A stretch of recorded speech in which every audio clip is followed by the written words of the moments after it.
Pour ce troisième prime de Masked Singer, diffusé ce vendredi 28 avril, TF1 a vu débarquer la première star internationale de la saison. Un autre personnage a été démasqué ce soir, le Phénix.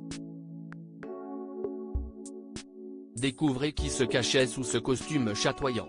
Adieu veaux, vaches, cochons, couvées. Place au husky, à la biche, au chameau ou encore à l'alien. Et oui, vous l'aurez compris, Masked Singer est de retour sur TF1 avec des personnages encore plus dingues. Et cette semaine, Camille Combal et son quatuor d'enquêteurs Kev Adams, Jeff Panaclock et les petites nouvelles Élodie Frégé et Michel Bernier ont vu la compétition monter d'un cran. Le troisième numéro du show costumé a en effet accueilli la première star internationale de la saison sous le costume rayonnant du soleil. Mais il a aussi vu l'élimination d'un personnage tout aussi flamboyant. Masked Singer 5, le Phénix est la troisième personnalité démasquée. Pour rappel, cette année, 18 personnalités se cachent dans les costumes de 17 personnages.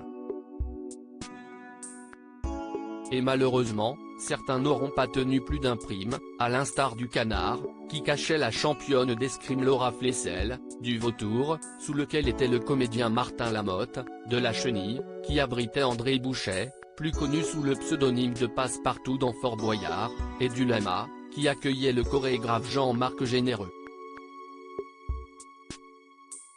Pour cette troisième soirée, les fidèles du programme ont d'abord découvert la première star internationale sous le costume du soleil. Il s'agissait de Mel B, ancienne membre des Spice Girls. Un autre personnage a fait ses adieux à l'émission. En ballottage face au chameau, à la méduse et la hyène, c'est finalement le Phénix qui n'a pas su sauver sa peau. Un personnage mythologique et énigmatique qu'avait choisi Annie Dupéret, en référence à sa carrière qui a traversé les époques, tel un phénix. Masked Singer, quels indices permettaient de reconnaître le Phénix? Outre la référence à la longévité de sa carrière à travers son costume, il était possible d'identifier Annie Dupéret sous les plumes du Phénix. Lors de la première soirée, on a ainsi appris qu'elle a pris la plume et que de nombreux lecteurs ont tourné les pages de sa vie.